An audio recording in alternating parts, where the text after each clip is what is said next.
Don't know how it happened, it just happened. We were laughing and I think I might have leaned like, is this alright? Oh, but you didn't mind. My bad. Probably a bad idea, and I know we shouldn't take it here, but I in my bed, looking at me like that. You can just call it what it is. 大家好，我是大宝。嗨，我是凤凰。我们现在在人来人往的士林捷运站。我们今天为什么在这边？我们约了一个一样是士林的居民，因为我们两个都是士林区长大的。对，我们发现有一个同乡，最近刚从海外回来度个小假，我们想要约他一起走走地头蛇的地盘，看看会怎么样。我觉得好兴奋。他来了。Hello， 早安。你醒了吗？你醒了吗？我刚刚就在捷运睡着，然后我刚梳洗。哦，真的哦，帮你别麦，帮他别个麦，帮他别个麦。你今天早上吃香蕉了吗？每天都有吃吗？我就是有就会吃。哦，那你今天早上没吃到？我有，因为昨天有拿到香蕉。Hello， Leo， 你也是士林人对吗？对啊，我们也是。哦，你们是哪区的士林？我是士林区的士林，不想讲什么。你知道为什么士林叫士林吗？我只知道士林有很多读书人。士林这个地名就是士子如林，就是念书的读书人像森林一样的，就像我们小时候天母了，有天上的水母降下。不，天母是因为以前天母教，为什么？是因为其实他以前是拜妈祖的。以前大家都会说什么天母为什么叫天母？是因为外国人说天母啦，才不是，是因为之前那日本人在那边弄了一个神社，然后创了一个叫天母教。然后那个神社呢？那个神社现在已经不在了，然后现在算是整合到就是三玉宫里面，就是在天母市集很热闹那一边，有一个很漂亮的，就旁边很漂亮、金碧辉煌的三玉宫里面会有点日式的风格。其实现在没有，像中城路以前那边整片都是田，所以它主要的主神是神农大帝，就是神农市场百草。对，我们今天会去拜见神农大帝。哦，对，所以你今天要带我们去哪里？神农宫跟芝山岩，我有点忘了芝山岩是哪位。那我们就不进，等下进庙就不记得我是谁。好，等一下，我很好奇，像之前我有看过在影片里面，就是你会装扮好以后，然后去夜店表演的时候，你是直接搭捷运去？对，因为我有时候就会去采取我有多少时间，如果我赶时间，我会骑机车。我其实有一次其实穿了就是裙子很飘逸，然后我就是在戏社子那里骑车去西门町。然后呢？然后还好没有车子，我的裙子卷到后轮，好可怕！然后我就发现这样奇怪，然后就整个刹车，然后我就发现我的裙子被撕一半，直接从长裙变短裙，1秒变装。然后还好后面没有车子，因为太危险了。然后就赶快骑车回家，然后就换裙子。所以坐捷运比较安全了。那我们去神农宫喽。走，出发一边走。来，我们这里很多饮料店，对呀，换了很多次，唯独50兰100年不变，历久不衰。家了，真的历久不衰。那你每家都有喝过？没有，因为我只喝有料的，我只会喝有芋圆的店。真假的？所以我就喝清源。你表演后来有那什么珍珠奶茶，我想说那个会不会是尼菲亚？就是你表演的时候喝，可是你私底下你其实不喝奶。我不喝奶，但是我会吃料。其实我不太喝饮料，我只喝水。但我喝饮料都是吃料而已。但我主要吃鱼圆。你喜欢芋圆？对。地瓜圆，一直在挑战。地瓜圆可以啊。地瓜圆可以。那地瓜圆跟芋圆这样。那你小时候是怎样的小孩？很有趣，因为我小时候都会在这里上那个15号，自己去拿上阳明山上学。所以应该小时候就是一个被妈妈训练要独立的人。那时候几岁？那时候就是国小。国小就自己搭公车？对啊，我妈妈就会这样训练我们，要自己搭公车。那你对这边最深的印象是？我觉得最近改很多，然后我不知道你有没有注意到，就是树都……对啊，我才这样说，这里的树都不见，这里以前满满都是树，都是树，对，因为要盖捷运，拿开都是这些没人会住的这些建设，然后这些那个神农宫啊，后面一片天空菜都是那个建筑高楼大厦，看了很讨厌，就是不知道你盖这些要干嘛，讲一讲开始很生气，因为要盖捷运，对，然后要把树移走，但可能有几棵被砍掉是树生捷运没有盖到，会往下，有啊，接下来要往故宫那边去啊，社子，然后故宫建南路。OK， 所以如果你想要支持这个生态的发展，就赶快现在来士林买房，因为房价可能要涨喽。应该已经涨了。怎么办？我不想要适龄改变。你不想要适龄改变？你住在这里多久了？国中，这样是几年啊？10年以上了。你要透露，我不知道你几岁。我不知道，我算数学不好。然后以前那里啊，从小到大哦，就是会有一个奶奶，她就会晚上或是白天随机的时间，她就会坐在椅子上，然后她其实驼背都是这样，然后她就会卖那是什么？那个玉兰花。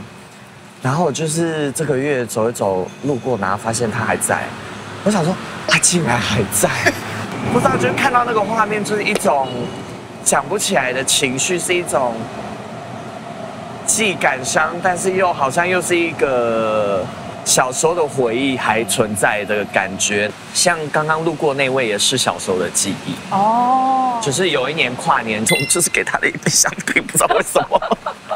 没有要管人家想要玉兰花的那个，没有，就是刚刚穿红色上衣的那个。然后之前有一个会是去收那个纸箱，然后他会走路，就是也会讲话。然后他有一只狗，我忘了叫什么。然后就是小时候也觉得它蛮可爱的，然后他就会不时就一直看到它就是走来走去。但最近好像也没有看到它。所以你其实对人比较有兴趣，对不对？比起这些建筑物或店家，我就是小时候那种，就是假如说我们跟朋友一起出去，我们就是路过，你刚好看到他的腿毛很多吗？然后朋友就会说，你怎么会去看人家腿毛？啊，我不是说我特别去看人家腿毛，因为我想看，我就是路过我就会看到，就是眼睛是会看很细微的东西，就是眼睛看得比较快。哦，所以这个其实也跟你在比如说做衣服的那些细致的创作，我觉得应该也是有相关的。应该会，因为你就是看东西，你就知道看哪些。你是双子座嘛，对不对？我就是3个都是很强烈的星座：太阳狮子、月亮双子，然后上升天蝎。你太阳也是狮子，对啊。请问您是天秤座？不好意思，来，捷运在那里。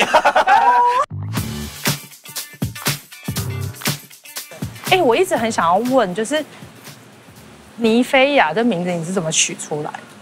就是之前去英国叫 Lake District 的地方，然后那时候有一个河叫 Windermere， 然后觉得那名字好美，所以以前名字叫 Saoirse Windermere， 但是不知道为什么觉得好像有点长，我就把 Windermere 的 mere 剪掉变 Wind， 然后 Nymphia 是来自那个仙子伊布的日本名字是 Nymphia， 伊布进化版。对，我还在红黄蓝那个时代的，就是第一代，对，第一代，很多人都是。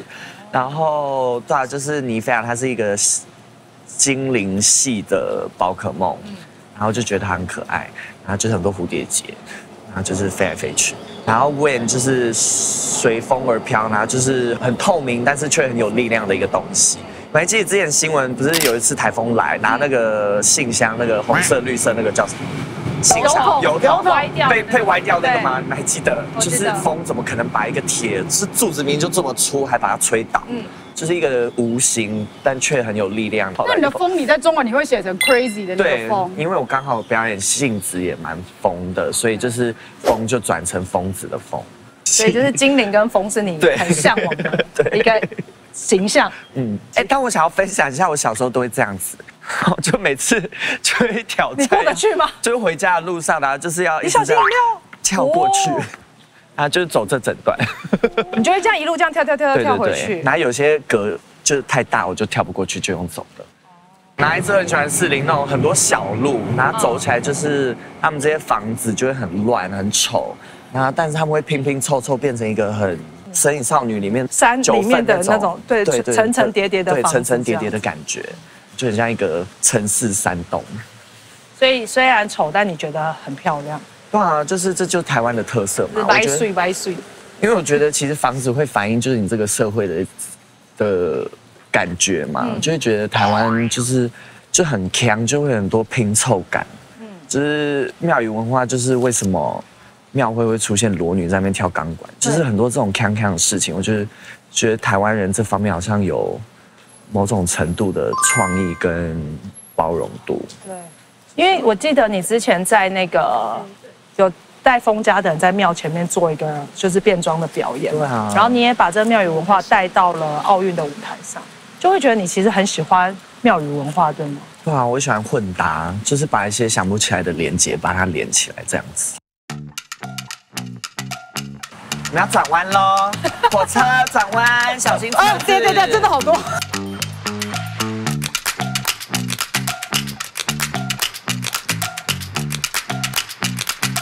神龙宫快要到喽，然后前面那个大楼可以把它拆掉了，谢谢。然后后面那里还有一个可以也拆掉，就是很挡风景。就是我觉得我们台北要有天空泉这个概念，然后小时候就是会拍这种红砖上长枝，我都觉得好漂亮哦。有像这样，然后再讲一讲，给你们带入我自己的小时候回忆都出来了。就是我小时候在做的事情，就是会拿那个黑白底片，这样拍这种小路。然后再把它洗出来。哇，小时候几岁的时候啊，就在拍，好像国中吧。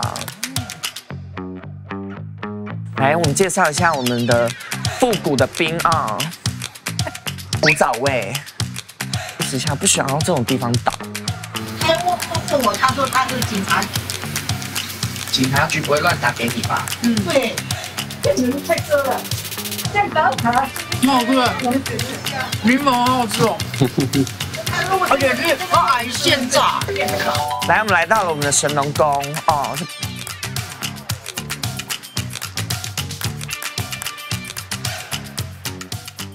来泰山那里，你看在那个美丽的屋顶看下去，怎么有在那？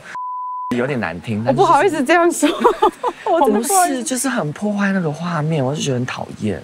就我发现你对于传统这些事情有很大的想要守护的这个心情。当然，因为我觉得相信这未来几十年，可能这些东西都不见，要尽我们的能力去保留它。可是我觉得有时候我们在就是守护一个传统文化的时候，很容易会有一些条框，尤其是像庙宇啊、宗教，它会有很多规矩。对，那你会觉得这些是你的包袱或束缚？我觉得它是一个包袱，但是我觉得我发现到很多年轻人进去做的时候，只要他们愿意进去，其实这些东西是慢慢会被转化。对，之前对于传统工艺的印象就会觉得要很贴近那个传统去延续，然后尽量去保留它的传统。对，的确，但是我后来发现有另外一个视角是，其实这些传统的延续下去，也是会跟着随着时代跟人们的演进去有所变化的。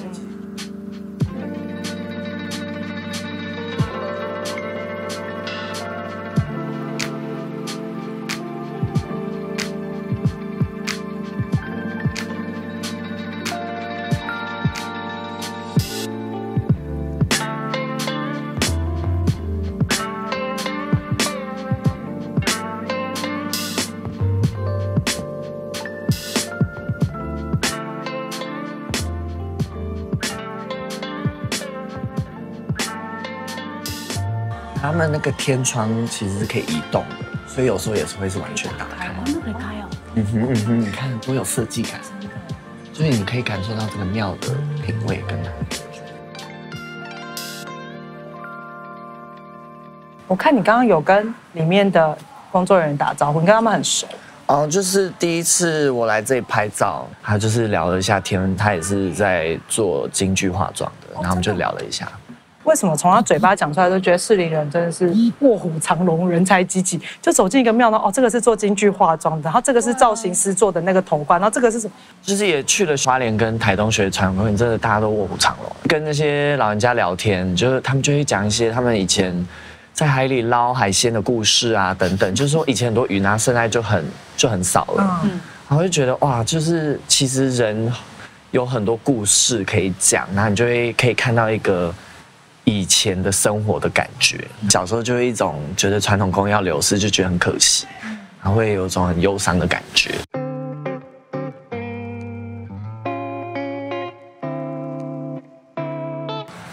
来，我们来到了芝山岩，我其实也只有上去过一次，我其实跟这里不太熟。那你为什么推荐我们这个？因为我觉得它这个其实很漂亮，因为我以前就是懒得走上楼梯去看，但是就是都看到这个很漂亮。哎，我觉得其实上面的楼梯好像蛮适合什么？做一点什么事？坐着吗？不要爬上去这样。就是也许你可以来一段台步，你觉得？我觉得这里很像伸展台。这个台步，还是你可以教我们。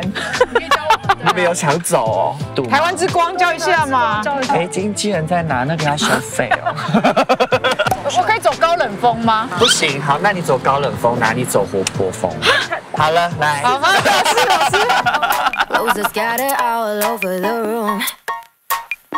Oh, what did we do?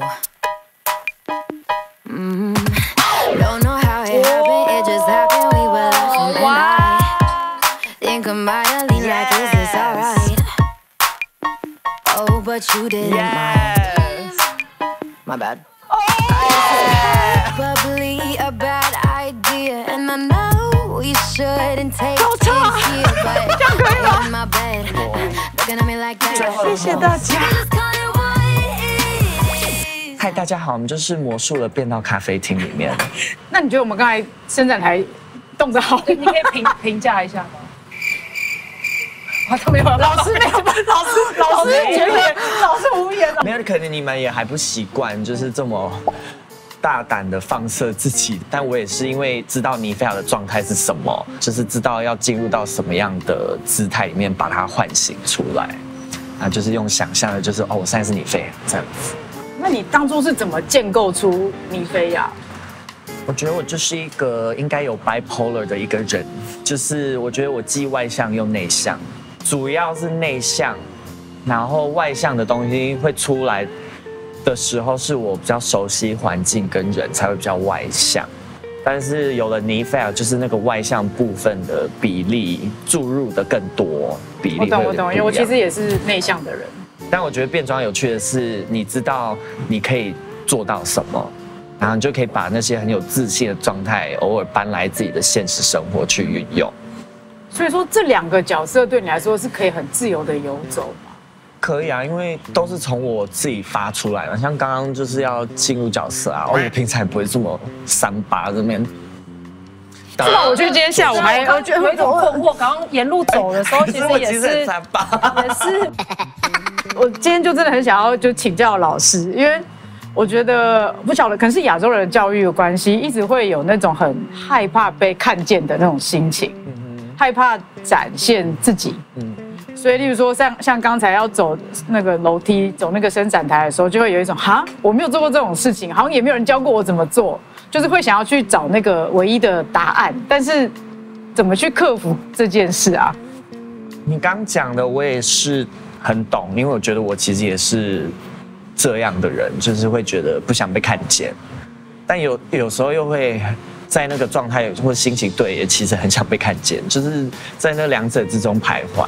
亚洲人教育就会有很害怕，就是被看见这件事，然后就是要混入一个群体生活。我们不像西方，就是要有展现独立自我，然后好像就觉得做外放的事情好像有个标准审核，就觉得好像一定要做成某一个样子才是算对的。其实我觉得变装这个东西是一个跟自己的一个对话，是一个自己的旅程，好像没有一个所谓的标准，你可以去定义你自己的美，或是你自己想要变成什么样子。然后主要是你要有那个勇气去做，你做了你才会知道。是我其实小时候就是到高中、大学，其实对于讲麦克风非常别扭，很尴尬。但有一次因为变装要主持，上台之前就是会很担忧，一直想，就说哦我会讲怎样，我要等下讲什么，我会讲不好等等。那因为我有前面先就是这样的预设，我上去做的时候，就是其实也主持可能也不是很好。但是我就发现，当我在台下不一直怀疑自己。我直接去做，反而讲得更好。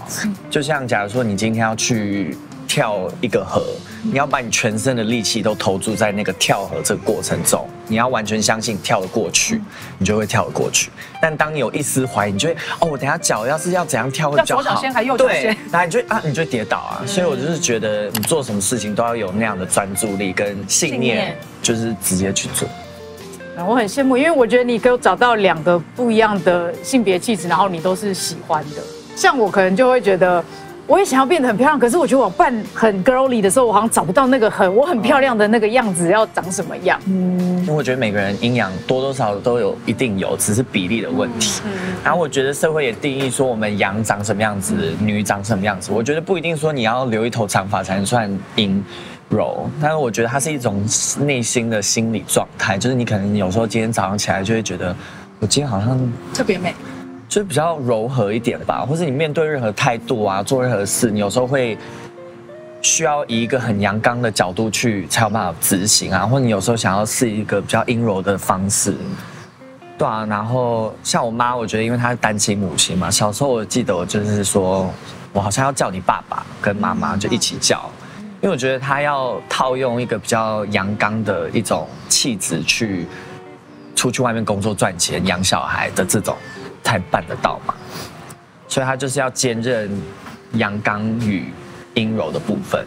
因为你前面讲的就比例而已。对啊，就是还有你心里的感受的状态啊，还有是你看世界的方式啊。那像现在你同时有尼菲啊，然后又是 Leo 这两个角色，你都很爱吗？这两个角色对你来说是什么？我一直以来，我觉得我这个人就是要透过很多两个对立、两个很相反的东西去找到答案嘛。尼菲亚就是，假如说简单解释，她就是一个很外放、光鲜亮丽，在舞台上很被看见，然后大家也赋予尼菲亚很多他们自己的意义跟他们的感情在尼菲亚身上。然后相较于以前，他比较是创作，就是他是一个我创作的抒发，现在比较像一个也是工作赚钱的方式，然后他也是一个象征性的角色。然后 Leo 就会是一个比较随便邋遢，就是也没有想要干嘛，但是就是只是喜欢创作的一个人。然后他也不是说有什么伟大的目标想要在这一生达成，就会觉得 Leo 就像浮游生物。然后我说的这浮游生物，不是说他没有目标，不知道自己在干嘛。就有些人可能人生他就有这个目标一定要达成，我一定要做到101的最顶端的这个位置，这是他的人生目标。我不觉得我是这类型的人，而是如果这样走好像也可以，然后歪到这里走也可以，但是我知道那个方向在哪，顺着流，对，顺着那个流去走。然后我也觉得那个浮游生物的状态是，假如说我今天走在路上，你不浮游，你不会知道会发生什么事，就是可能会有一些突如其来的事情发生，像那个前几天的同志游行，然后就是这次选择不想要在花车上，然后就想要跟大家一起走在一起，就是突然被一个小女孩追上，然后她就是讲一堆她的因为我而改变了她的这件事。然后就觉得听他讲那些故事，就觉得好像是一个礼物给予我，但是我今天要是没有这样走的话，我可能收不到这个礼物。2024的状态就是工作，一个礼拜可能去飞3次，在一个城市不会待超过24小时，情绪或是Leo其实被打压的，因为你要去让尼菲亚可以发光，你需要去有点牺牲，全部给菲亚，对啊，就是有点牺牲Leo。然后，但是这几个月开始了休息疗愈自己的路，所以我觉得最近的状态，心其实感受到是比较开，好像也刚好去了都兰，然后去了丰滨，就是有呼应到我心很开的这个状态，然后就更可以去感受到那个环境跟人的能量。今年就下半年，你看见自己跟更开阔之后，你觉得Leo跟尼菲亚还是一样在两端吗？还是他更往中间靠？就之前。就因为尼菲亚非常强嘛，然后Leo就是被缩得很小，然后今年Leo的力量慢慢的有出来，就是比较可以达到一个平衡，然后可能也会慢慢靠拢嘛。像大宝一开始的时候，我也会问他说，你会不会觉得有人只想跟芬多奇聊天，不想跟你聊天？就是我会传讯嘛，那跟我比较接近的我的高龄，或者我们称为指导灵，他叫芬多奇。那我会觉得，就像是我出去的时候，大家只是想要看到我一个通灵人的状态，但是他其实并没有想要真的认识大宝这个人。对，所以我才会很好奇问你这个问题，就是关于尼菲亚跟Leo之间的这个双面性。我曾经有一段时间也会觉得说，反正大家就只是想要看我通灵，大家没有想要认识就是不通灵的我，类似这样子。然后那个时候会有一种我见到大家的时候，我就只能是那个面相，然后会有点勉强自己。对啊，Leo，那像你去年2024年就是得到 RuPaul 那比赛冠军之后，你说你就疯狂的工作，那这样一直工作，你也会有例如说很低潮或很挫折、很能量很低的时候嘛？因为感觉我们刚才就这样一路走下来，感觉你对于能量的感受也是很强的。在纽约2024年那一段，就是其实频率比较低吧，因为很累，然后其实。就是没有在重视自己，在消磨嘛，他还是在一直给舞台都然后一直给。因为我刚好在纽约布鲁克林住的家都有地下室，然后第一个住的地方的地下室，感觉就你可以感觉到有东西在，然后因为它刚好也是在墓园附近，然后那个地下室没有什么光源，所以其实它有一个房间是非常阴的。那时候也就是有去跟一个之前有帮我做疗愈的一个巫师，就稍微讲这件事。那就稍微提到，可能就是我那个频率比较低，所以就是吸收到了这些东西，把它引来，然后可能有跟他在同个频率上，所以我就感觉到了他。然后新家也是有稍微感觉到一个灵体，但是也不是觉得说是都没有觉得是恶意的灵，就是觉得在那里。有时候感受到这些灵，会觉得是一个提醒吧，就是因为自己的低频可能接到了一些比较黑一点的东西吗？但是也不是说觉得不好不想吸，我就是想说那只是一个转化的想法，然后就那把它当一个跳板去，那我要怎么把自己的频率再拉回来？就反而是因为有感觉到他们，就表示我频率已经降到跟他们会共振了，是一个提醒。对啊，因为自己状态也就的确真的很不好，比较低潮。对啊，所以就是让自己再休息。就是你刚刚讲，本来你非常很强，然后你很弱，可是他现在好像我自己觉得就是比较势均力敌，就是比较均衡的时候，代表说其实你有把自己照顾好，然后你可以接受你，因为你非常喜欢我，也呼应就是前面说，就是 Leo 不被重视、不被看见，他们只是想要认识你，这样就会去抛掉，就是不用 care 别人有没有真的认识到你，或是你有没有做到他们的期待。因为每个人都是在需要跟自己对话，他们会吸收他们想要看到的东西，要他们看不到我也没有关系，我自己知道我是谁就好了。然后他们喜欢的你分其实也是我的一部分，因为自己找到自己的力量嘛，希望可以带给观众找到勇气去展现自己，去做自己。就我们常常在讲，我们没有办法给我们没有的东西，所以我觉得也许这一次你回来台湾之后，下一次你透过表演可以带给别人的是完全不一样的一个能量也好，或者内涵也好。突然回台湾，这能量就是对的。我回台湾都是来充电的，就会有一个向往。因为我之前看 Whitney Houston 演唱会，或是 Queen、Freddie Mercury 演唱会，哇，那个影片就可以感觉到他们真的观众跟歌手整个透过 Whitney 的声音变成一体，他们是全部连在一起，然后也连接到刚讲在都兰的感受，就是觉得连接一个更大的东西。我觉得这全部讲最重要的核心就是我们其实就是互相都有连接，然后我们如何透过声音或是共振去变成一体，然后对啊，然后希望之后可以透过表演，就是也有这样的意识去把它就是对啊，所以我觉得这一世就是可能来寻找连结，像之前做的庙宇跟皇后表演，就是把一些很莫名其妙的东西就连在一起，然后觉得也在台湾这样的环境。也刚好可以促成这样的发生，因为我觉得台湾就是锵锵的，有多莫名其妙的事。对，我之前会觉得看 Nymphia 做自己、表现自己好疗愈，但我今天觉得看 Leo 做自己，我觉得好疗愈。对，谢谢。好啦，我们下次见喽，拜拜。